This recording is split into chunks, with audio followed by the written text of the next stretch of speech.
how you doing?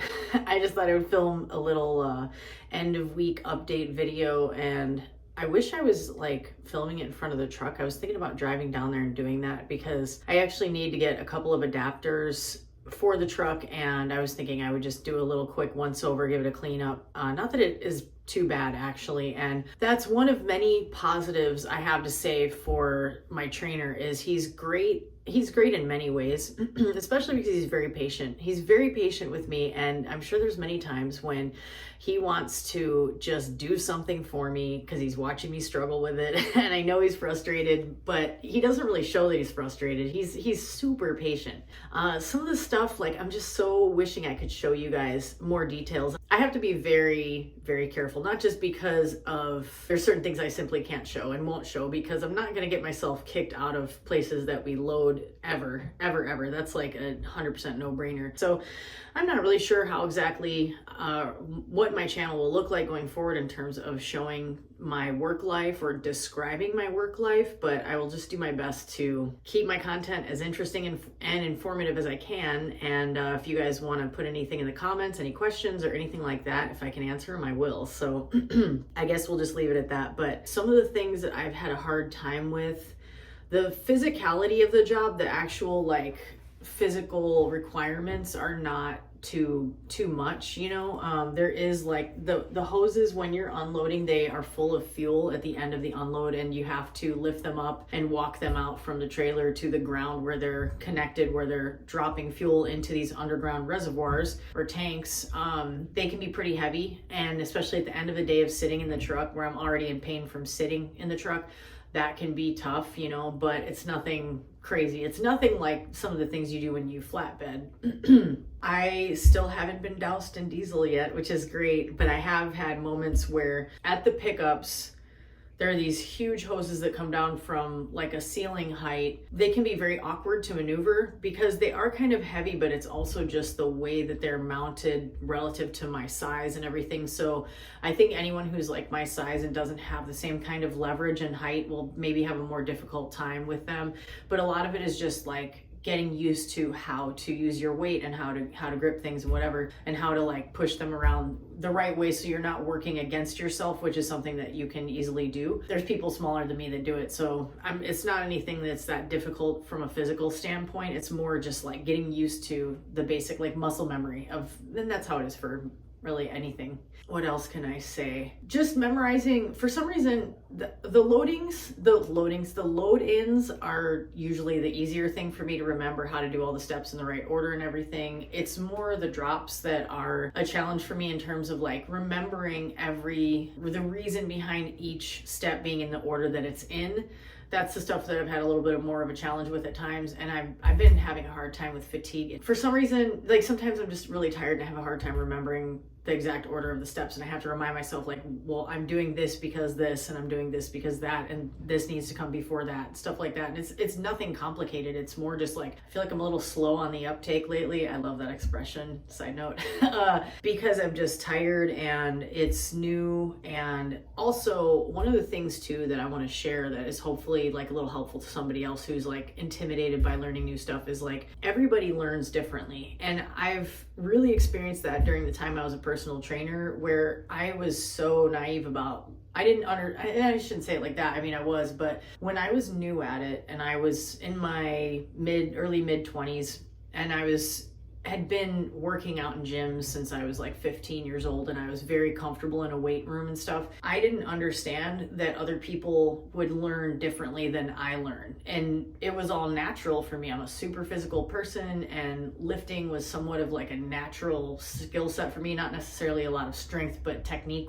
came naturally to me, and balance and symmetry of motion and stuff like that. And that's not how everybody operates. And it was a major learning experience for me to understand how to take a step back sometimes and look at a person and try to understand, like, look at the way that they're receiving the information and tailor what I'm showing them to their level of understanding, and then help them learn. And sometimes people have to be retaught every time, you know, just different things. So that's kind of the grace I'm giving myself too, is like, this is a new thing for me. My trainer's been doing it for 20 years. I'm playing with a twist tie for some reason.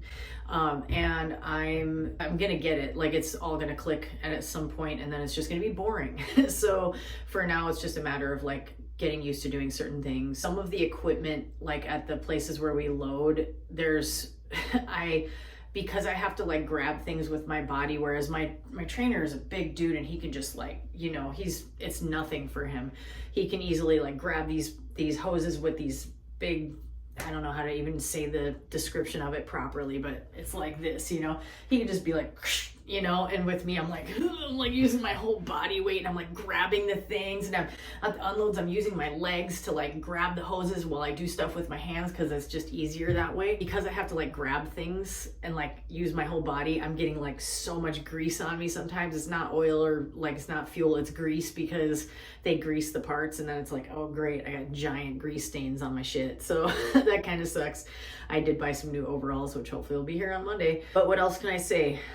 One of the big challenges is going to be like, we're not even doing the longest of, like, the days I'm going to be doing on my own are going to be probably longer than what we're doing right now, and I'm already like feeling it kicking my ass. And it's just because the way that it works is so different than when you've been used to doing like reefer, dry van, whatever, where you sit at customers and you have downtime, so you can take a nap, I would get out of my truck and do some exercise or some yoga, I would do some video editing. Just, you can change your sort of like headspace for a while, and it helps break up the day. This type of a job, it's much more like you drive, you load, you drive, you unload, you drive, you load, you drive, you unload. You don't really have downtime that much. And then if you do have downtime, if you're waiting in line to load at a place, which there are some places that I've been to so far that are busier, like in the St. Louis area, you can't really do anything. Like, you're in this closed, secure property. You're not going to be like screwing around outside the truck. You have to be paying attention to what order you're supposed to go into the bay next to load and all this stuff. And, you know, you can't take a nap or anything. So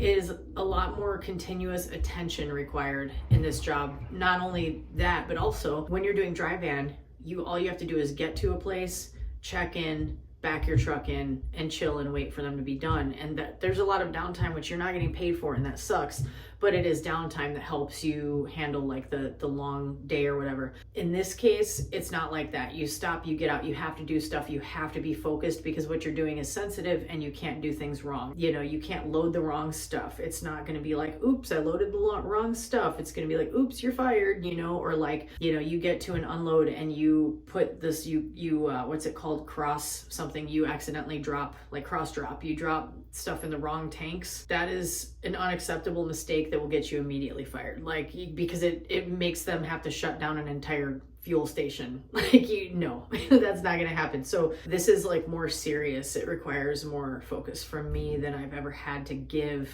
for more time, and it's going to be tough, but it feels great to know that the entirety of the day that I'm working is paid time. That is a huge change. It's the first time in all the time I've been trucking that that'll be the case. So it's a big transition. So that's all I got. I feel like this video is a little boring. I'm just standing here talking and yammering, and I could do that all day. You guys know me. It feels good to have my natural curly hair going, and curly hair likes to do the thing of its own. So like, I have this random little like, boop, I'm just here. It's a cowlick. It's curly hair does what it feels like. And I keep thinking of a line that's, I want to say it's in Step Brothers, and I can't remember which one says it to the other, but he refers to him as a curly-headed fuck. So that's me. That's me today. I'm a curly-headed fuck. What can I say? Well, yeah, I will try to keep you guys updated as I can. I am going on my release ride on Monday, which is, I'm going to meet my manager who hired me for the first time in person, so I can shake his hand and say thank you for this awesome opportunity. I look forward to that. He seems like a really cool guy, and he will ride along with me for whatever distance, just to make sure that I know how to drive a truck. And I don't think he's actually going to go, like, we're not going to do a load or unload or anything, but he works really closely with my trainer, and my trainer is someone that he trusts to, you know, explain to him how well I'm doing and when I'm going to be ready to be on my own, which is going to be pretty soon. And while I'm very excited to be back in a truck and have my space and have my solitude, because I've come to really enjoy that, or I've always kind of enjoyed that, I will miss my trainer, because I really like him. We have great conversations, and I have to do things without help. And that's a little nerve-wracking, but I can do it. And if I need help, I know I can call him, and I definitely want to stay in touch with him anyway because I think he's awesome. So, oh wait, okay, I'm gonna tell you something really cute. So we were driving yesterday, and he has to like read me all this paperwork, and then I have to sign it and he has to sign it. So he was doing that, and it was like policies and, you know, just policies. It was company policy stuff. Basically like going through the handbook verbally type of idea. And he's talking, and I can't remember what part he was talking about at this point. I was just watching the road and whatever and listening to him, and he's talking, he's saying like, okay, and then you do this, and then he hesitates for a second, he goes, honk your horn. Just kind of matter of fact. And as he's saying it, I noticed this, it's like a holiday weekend, it's Easter weekend, so there's all these families, and I see this car driving by, and the little girl's arm going like this out the window. And I was like, yes, which I live for that. I'm like, you know, because it's a kid, and it makes me so happy because I know the kid's like, yes, because I remember being that kid, and it was actually, I always feel like it was my older brother doing that because he was obsessed with trucks when we were kids, like obsessed. My dad was a truck driver. I know that my dad would put my brother on his lap and like let him shift the gears and stuff. So, you know, he loved it. So I think I would also get excited when the truck driver would honk their horn. It felt like they were doing it for you when you're a kid. So I live for that. But the reason this was so cute is that he was like, he's my trainer. He's telling me all these things. He's telling me what to do. He's just being very matter of fact. And then very matter of factly, he tells me, honk your horn. Like, hey, don't shirk on that. And I was like, yes. So it was really cute and made my day. That's one of the like best parts of my job, because I am like, I hope that little girl saw me and knew that there was a lady trucker honking the horn for her. I love that. Okay, that's all I got. I will catch you guys later. Hi. Well, I just got off the phone with my BFF, who's the best, and everybody knows it. And she's going through some tough stuff with her family right now that I'm not going to get into because it's none of your business. But I'm about to run a hot bath, and I'm about to drink one of these NA rosés. In case anyone's wondering, I don't know if I showed this, but it's this brand. I ordered this on Amazon because I'm that bitch, apparently. Not only am I drinking rosé because, you know, but it's not alcoholic. It's actually really, really good. I'm not trying to spam you guys, but if you are a non-drinker, or I challenge you, if you are a drinker, try it sometime, because this is a person right here who took wine class in culinary school, and I don't know why I'm looking at the camera like the phone is front facing, and I got the highest grade in both sections of the class because I had already been doing wine tastings for a long time, and because I drank too much wine, frankly. And so I'd like to think I have a decent palate, although I haven't had a real glass of wine in many years. But this stuff is really good if you like a bubbly, refreshing, sparkling rosé beverage. It's actually made with Chardonnay grapes, incidentally, but I digress. I was just talking to my friend who's going through hard times, and I am having a stressful week because it's just Monday. It's not a stressful week yet. The day went by great. Everything's fine. Everything's going fine with the job. But they started talking about, okay, we think you're ready to be on your own. We're going to have you move out of the hotel and move into the truck. And I'm like, ugh. It's like, and the truck there's some differences about this truck that are different than other trucks I've been in that I feel like stressed about, because I'm the kind of person who gets myself worked up over little stuff. And it's like, I will ruminate on it and be like, well, I don't know how to do that. How am I going to do this? And how am I going to do that? And then it's like, it's dumb stuff. And I'm not even going to bore you with it. It's just like, it has to do with like electrical outlets. Okay, I'm just going to leave it at that. And I've been spoiled because I live in a tiny studio at home in Chicago. The hotel rooms I've been in are bigger than my home. And it's like such a luxury to be able to work out, to be able to do yoga and stretch out, and like being on the road in a truck again. I haven't been in a truck on the road now for over a month. It feels like an eternity. I've been driving, but I've been home every night in hotels. So my brain is already freaking out. I wish I wasn't that person. It has to do with things that happened in my life where anytime I'm approaching a move, I've moved so many times, and so many of those moves have been traumatic that now I know that every time I'm going to go through a move, my brain tries to freak out, and I have to talk myself down, to do more deep breathing, more meditation, listen to Behind the Bastards, because it makes me feel better. You know, hearing stories about terrible people, it's great. You should listen to it. It's a great podcast. Yeah. And also hearing your friends tell stories that put things in perspective and make you realize that your troubles are not that bad. It's just a matter of putting things in perspective and recognizing that worrying about tomorrow will not fix tomorrow because you can only deal with today. I tell myself that. My brain likes to run away with me because it's been doing that my whole life. So I have to just go catch it and be like, bitch, calm down. Okay? So that's where we're at today. I hope this pep talk helped you. It kind of helped me. I'm gonna run a bath now.